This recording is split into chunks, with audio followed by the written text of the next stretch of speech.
नमस्कार। आज हरियाली अमावस है, उसको लेकर आप सभी को हार्दिक शुभकामनाएं और उसी से जुड़ी खबर लेते हैं। सावन मास आधा निकल चुका है और जो भक्तों का रेला है वो भी शिव मंदिरों पर उमड़ रहा है। आए दिन किसी न किसी प्रकार के सांस्कृतिक कार्यक्रमों का आयोजन हो रहा है। संगीत, हनुमान चालीसा, कथा, भजन संध्या और कई प्रकार के अन्य धार्मिक कार्यक्रमों का आयोजन हो रहा है। इसी कड़ी में हम लेते हैं पाली के उस पर्यटक स्थल के बारे में भी कुछ नई जानकारी। परशुराम महादेव राजस्थान का एकमात्र हिल स्टेशन कहे जाने वाला परशुराम महादेव है, जहां पर वर्षों से मेले का आयोजन होता है। करीब 8 से 10 किलोमीटर की चढ़ाई चढ़ने के बाद गुफा में बाबा परशुराम की दर्शन होते हैं और आज भी यहाँ लोगों की बड़ी कतार लगती है। यहाँ का मुख्य मेले का आयोजन 18 तारीख को आयोजित होगा, जहाँ विशाल भजन संध्या का आयोजन होगा। परशुराम महादेव पाली जिले और राजसमंद की जिले के बीच का क्षेत्र है, जहाँ परशुराम की जो यात्रा है वो पाली जिले के सादड़ी से शुरू होती है, जिसका निकट रेलवे स्टेशन फालना है और अन्य जगहों से रोडवेज की व्यवस्था भी है। इन दिनों परशुराम महादेव पर काफ़ी लोगों का, श्रद्धालुओं का आवागमन जारी है और जोधपुर से भी लोग पैदल यात्रा लेकर जो है परशुराम पहुंचे हैं और इस तरह की जगह जगह से यात्राएं पहुंच रही है। विशेष मेला है जो 18 तारीख को आयोजित होगा। 17 और 18 का जो मेला है उसको लेकर भी जोरदार तैयारियां चल रही है। इसकी ज़्यादा जानकारी दे रहे हैं ये तस्वीरें देखने के बाद हमारे पाली ब्यूरो हेड सुनील दत्त त्रिवेदी।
हमारा आ चुका है। हर वर्ष की भांति इस वर्ष भी सावन माह में परशुराम महादेव तीर्थ स्थल पर परशुराम महादेव का मेला 17 अगस्त को बढ़ने जा रहा है।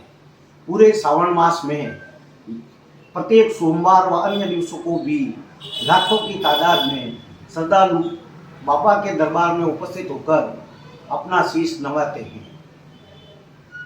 सावन मास और भादवा मास दोनों मास में लगभग 5 लाख से अधिक श्रद्धालु बाबा की गुफा में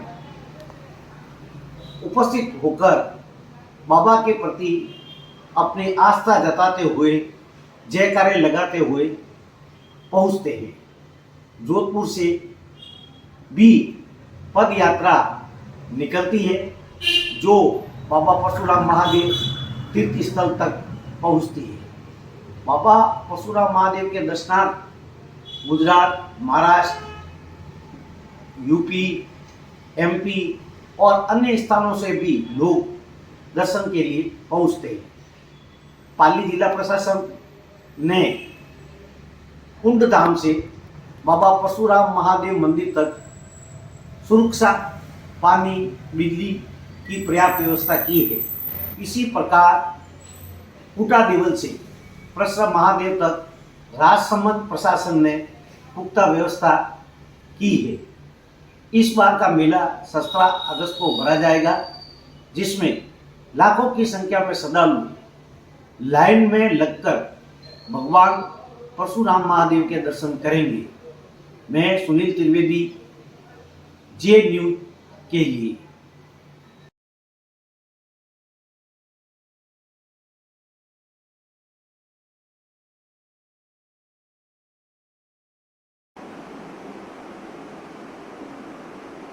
अब अगली खबर लेते हैं पाली से, जहां मरीजों को आवागमन के लिए उपयोग में आने वाली एम्बुलेंस भी अपनी जगह को लेकर परेशान है। जी हां, आपको बता दें कि पाली शहर में एम्बुलेंस चालक अपने वाहन खड़े करने को लेकर परेशान है और इसी को लेकर उन्होंने जिला कलेक्टर को भी ज्ञापन दिया है। उन्होंने बताया है कि जगह का अभाव होने के कारण उसे दूसरे लोग परेशान करते हैं और अगर दूसरी जगह खड़ी की जाती है तो पुलिस परेशान करती है। ऐसे में उनके सामने संकट खड़ा है, आखिर तो खड़ी कहाँ रखे एम्बुलेंस, ताकि लोगों को जल्द से जल्द। मेरा नाम प्रभुलाल मेवाड़ा है और हमारे पाली शहर के अंदर करीब 50 एम्बुलेंसें वर्तमान में संचालित हो रही हैं। अभी कुछ समय पूर्व तक तो हमारा पूरा एम्बुलेंस स्टैंड परिसर के अंदर था और प्रशासन को किसी प्रकार से जगह की कमी महसूस हुई तो प्रशासन ने हमें ये पूरा सुरपौल की बांगर परिसर के बाहर वाला परिसर हमें दिया है, जहाँ अपनी गाड़ियाँ सुरक्षित भी रख सकें। अब इसमें वर्तमान में समस्या ये आ रही है कि आए दिन कोई मोटरसाइकिल वाला यहाँ पे लगा के चला जाता है, हमारी गाड़ियों के स्केच लग जाते हैं और कभी कोई ठेले वाला ठेला लग दिया, अभी काफ़ी ठेले वाले यहाँ ठेला लगा दिया, इनको कहते हैं तो तुम्हारा बाप की जगह है क्या फुलाने देगा। अब आए दिन हम किस किस से माथा लगा रहे हैं। इसीलिए समय रहता है कि प्रशासन चेतता है, इनको समय पे हटा देता है और कुछ चिन्ह लगा करके दीवार पर कोई स्थायी रूप से चिन्ह लगा दे तो आम जन को भी दिखे कि वाकई में ये स्टैंड है। नहीं तो अब ये एम्बुलेंस स्टैंड है, प्राइवेट एम्बुलेंस स्टैंड। अब हम रात को कोई गाड़ी घर लेके जाते हैं, सवेरे आते हैं तो यहाँ पे 10 मोटरसाइकिलों का जमावड़ा रहता है। अब उनको कौन हटावे? अब उनसे अभी वर्तमान में आप देख रहे हैं, ये देखो ये कैंपर वाला खड़ी करके चला गया, जबकि बांगड़ा हॉस्पिटल के अंदर सरकारी ठेका दे रखा है। अब वो 25-30 रुपये के बचाव के चक्कर में हमें ये परेशान करके निकल जाता है। अब हमारी गाड़ी रोड पर खड़ी रहती है तो ट्रैफिक कंट्रोल रूम आते हैं और फिर वो हमारा चालान करते हैं। अब हम जाए कहाँ और कहे किसको? ये प्रशासन को खुद को संज्ञान लेना चाहिए इस मामले में। हमारा तो यही निवेदन है।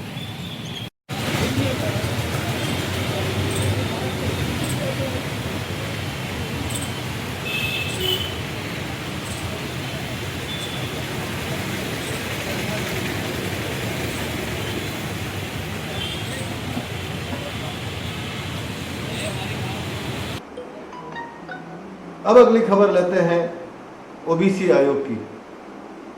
राजस्थान में पंचायत राज और निकाय चुनाव को लेकर जिस तरह से सुड़सुड़ाहट शुरू हो गई है और उसके बाद राजनीतिक गलियारों में भी तेजी आ गई है। इधर भाजपा और कांग्रेस के साथ अन्य दल भी अपने अपने प्रत्याशी उतारने की तैयारी को लेकर रणनीति पर काम कर रहे हैं, तो वहीं रावणा राजपूत समाज ने ओबीसी आयोग की रिपोर्ट पर सवाल खड़े किए और आंदोलन की चेतावनी दी है।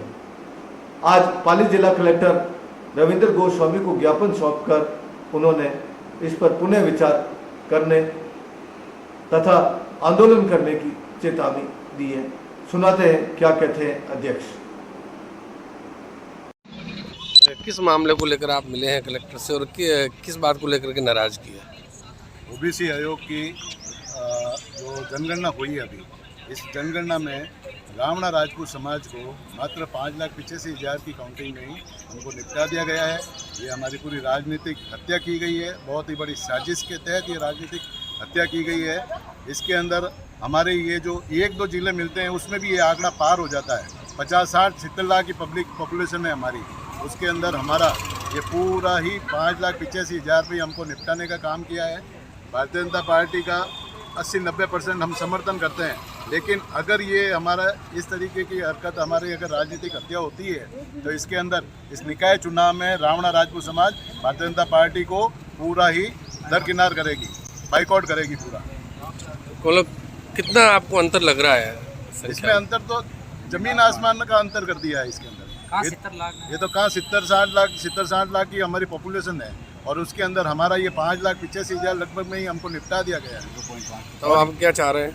इसके अंदर हम ये चाहते हैं कि जैसे कोई भी वार्ड, कोई भी तहसील, कोई भी इकाई के अंदर कोई भी BLO हमारे कहीं पहुंचा नहीं है और ये घर पे बैठ के जो ये सर्वे जो ये घर पे बैठे बैठे इन्होंने ये जो आंकड़े लगा दिए हैं, जो राजनीतिक हमारे हत्या की है, इसके अंदर हम चाहते हैं कि इसके अंदर आयोग कलेक्टर साहब एक्शन लेवे, वापस ये जनगणना करावे और इसके अंदर जो भी दोषी है उनको पूरा उसको सजा दिलवाए।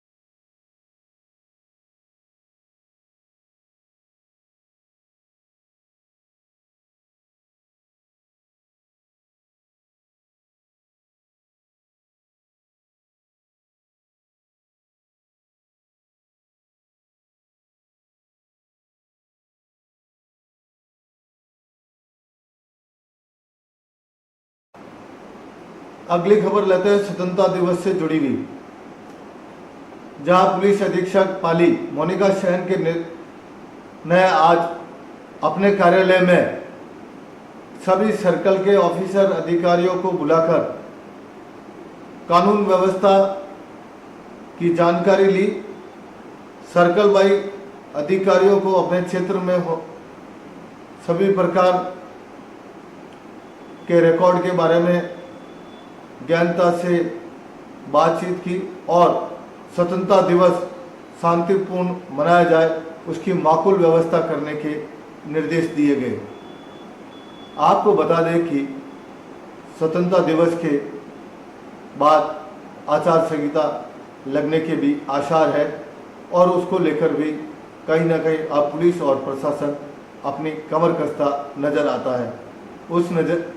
उसी को देखते हुए आज की जो ये बैठक हुई, पुलिस अधिकारियों को जो टास्क दिए गए उनको भी इसे जोड़कर देखा जा रहा है।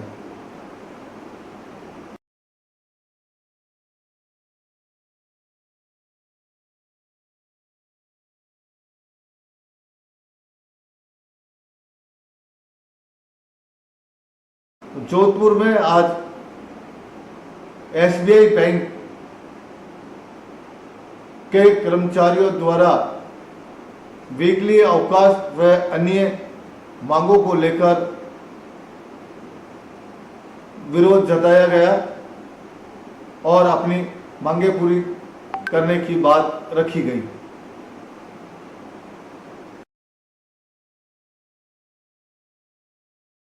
अगली खबर भी जोधपुर से लेते हैं। 2 दिन पहले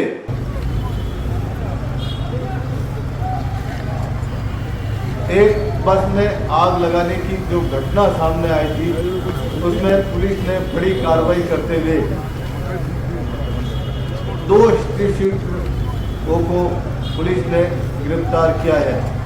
आपको बता दें कि पुलिस कमिश्नर अंशुमान भूमिया के नेतृत्व में पुलिस ने बड़ी कार्रवाई करते हुए इन 2 स्त्रीशिक्षकों को गिरफ्तार किया है और बस में आग लगाने के कारणों का पता लगाया जा रहा है।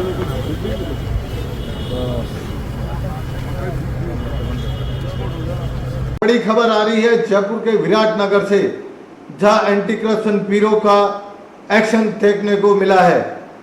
तहसीलदार देवीलाल, कनिष्ठ सहायक अशोक कुमार सहित एक निजी दलाल को 55,000 रुपए की रिश्वत लेते हुए एसीबी ने ट्रैप किया है। इस समय की बड़ी खबर आ रही है जयपुर के विराटनगर से। भ्रष्टाचार निरोधक ब्यूरो जयपुर के डीजी गोविंद गुप्ता ने जानकारी देते हुए बताया कि आज एसीबी ने विराटनगर में कार्रवाई की है,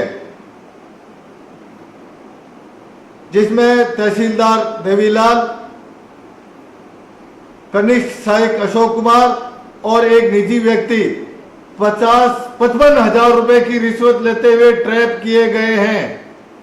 बड़ी खबर आपको दिखाते हैं घूसखोरों की तस्वीर।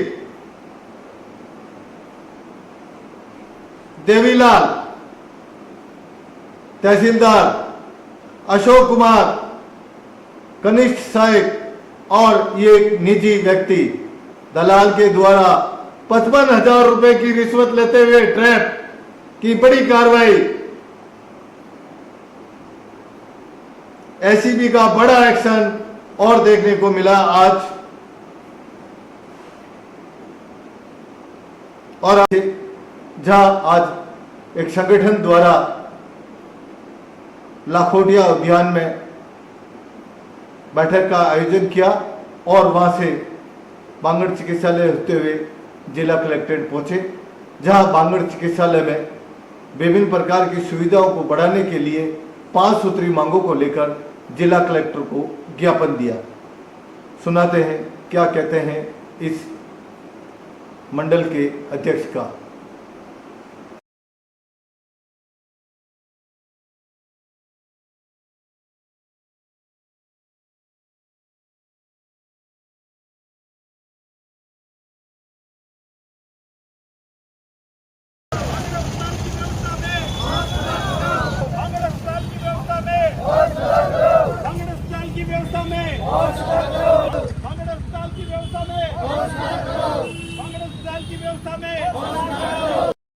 मेरा नाम गजेंद्र सिंह मंडली है और मैं पाली राजस्थान का रहने वाला हूं और मैं कर्मयोगी संगठन का संस्थापक अध्यक्ष हूं और ये हमारी पूरी टीम है कर्मयोगी संगठन की।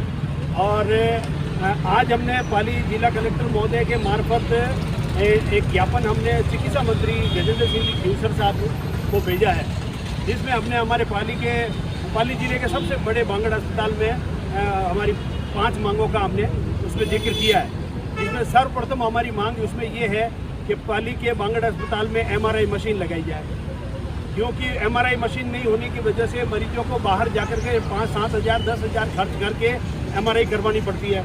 और उसके अलावा जो हमने मांग रखी है कि जीवन रक्षक जो एम्बुलेंस है, जीवन रक्षक एम्बुलेंस का स्थान जो है ट्रॉमा सेंटर के बिल्कुल सामने पार्किंग बना हुआ है, वहाँ पार्किंग पे जीवन रक्षक एम्बुलेंस जो ICU ऑन व्हील की एम्बुलेंस है उसको वहाँ खड़ा करवाया जाए, ताकि गंभीर मरीज को जो रेफ़र किया जाता है तो उसको वो एम्बुलेंस तुरंत मिल सके।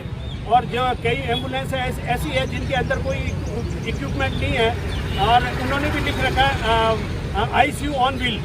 तो गांव से जो लोग आते हैं, मरीज आते हैं, वो गुमराह होते हैं और कोई भी एम्बुलेंस को करके जोधपुर रेफ़र किया जाता है मरीज को, तो वो जाते हैं और रास्ते में जाकर के मरीज की जान खतरे में पड़ रही है। इसलिए सारी एम्बुलेंसों की जांच की जाए, जिनमें एम्बुलेंस में इक्विपमेंट नहीं है उनके में लिखा जाए सामान्य एम्बुलेंस, और जिनमें ICU ऑन व्हील का सामान लगा हुआ है, जीवन रक्षक सामान लगा हुआ है, उस पर लिखा हुआ जाए ICU ऑन व्हील।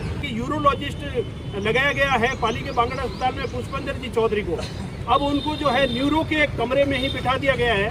और मैं आपसे निवेदन करना चाहूँगा कि न्यूरो के पास कोई ऐसा मरीज आ गया जिसके माफ़ करना अंडकोश में अगर पानी भर गया है, तो वो डॉक्टर वहाँ चेक कैसे करेगा? उसको तो पर्दे के पीछे ले जाके उसको चेक करना पड़ेगा। तो हमने मांग की है कि यूरोलॉजिस्ट को जो है अलग से कमरा दिया जाए और उस कमरे में उनको जो बिठाया जाए और पर्दे के पीछे जांच करने के उनको व्यवस्था दी जाए। RMRS की मीटिंग करके फंड उपलब्ध करवाए जाए और यूरोलॉजी विभाग के डॉक्टर पुष्पेंद्र चौधरी को लगा तो दिया यहाँ पे, लेकिन अब वो ऑपरेशन नहीं करेंगे तो फिर वो कैसे काम करेंगे। तो उनके लिए RMRS की मीटिंग करके उनको बजट दिया जाए और ऑपरेशन थिएटर में उनके ऑपरेशन करने के लिए मशीनें लगाई जाए, ताकि पूरे पाली जिले की जनता को जो 1000 से ज़्यादा गांव हैं उनके जनता को फ़ायदा मिले और उनको रेफर नहीं करना पड़े। उसके अलावा पाली के बांगड़ अस्पताल में जितने भी सुरक्षा गार्ड लगे हुए हैं उनको 6 महीने हो गए, अभी तक कोई तनख्वाह नहीं मिली है। अभी पिछले दिनों मैंने मांग की थी तो उनको 1-1 महीने की तनख्वाह देके उनको राजी कर दिया गया। तो मेरा निवेदन है, हमारे सब कार्यकर्ताओं का निवेदन है कि चिकित्सा मंत्री जी से कि उनका विचारों का सुरक्षा कर्मी जो है उनका गुजारा बड़ी मुश्किल से हो रहा है, उनको 6 महीने की तनख्वाह जो बाकी है वो उनको समय पे दी जाए। आखिरी और हमारी 5वीं मांग ये है कि पाली के बांगड़ अस्पताल में 2 सोनोग्राफी की मशीनें लगी हुई है। एक जो महिला वार्ड है जहाँ डिलीवरी होती है वहाँ पे डॉक्टर पटेल साहब उसको जो है मशीन को चलाते हैं, वहाँ महिलाओं की डिलीवरी वाली महिलाओं की सोनोग्राफी करते हैं। और एक मशीन लगी हुई है यहाँ बांगड़ अस्पताल में दूसरी जगह जहाँ ओम प्रकाश जी राठौड़ सोनोग्राफी करते हैं। अब समस्या ये आ रही है कि 2 सोनोग्राफी मशीनों पे 2 ही डॉक्टर हैं। अगर एक डॉक्टर कभी छुट्टी पे चला जाए तो लोगों को घंटों इंतजार करना पड़ता है या उनको फिर तारीख दी जाती है। और या सोनोग्राफी डॉक्टर ओम प्रकाश जी राठौड़ अगर कोर्ट में अपने बयान लिखवाने चले जाते हैं, जबकि जाना पड़ता है वहाँ तो बयान लिखवाने चले जाते हैं तो पीछे मरीजों को घंटों इंतजार करना पड़ता है और उनको जो है तारीख दी जाती है। तो हमारी मांग ये है कि सोनोग्राफी विभाग में कम से कम 2 डॉक्टर और लगाए जाए। एक रघुनाथ पटेल लगे हुए हैं जो महिलाओं की सोनोग्राफी करते हैं डिलीवरी वार्ड के वहाँ, और एक ओम प्रकाश जी राठौड़ हैं जो दूसरे सारे मरीजों की सोनोग्राफी करते हैं। और 2 डॉक्टरों की नियुक्ति और हो जाएगी तो फिर कोई डॉक्टर अगर छुट्टी पे भी चला जाएगा तो मरीजों को और उसके परिजनों को परेशानी नहीं होगी। कोई डॉक्टर अगर कोर्ट में अपने बयान दर्ज करने वाले भी चला जाएगा तो भी मरीजों को और कोई परेशानी नहीं होगी। और इसी तरह की हमारी 5 मांगे हमने पाली जिला कलेक्टर महोदय के मार्फत हमने चिकित्सा मंत्री जी को भेजी है। तो उस पर हम चाहते हैं कि जल्द से जल्द अमल हो और उस पर कार्रवाई हो। जय हिंद, जय भारत, जय श्री राम।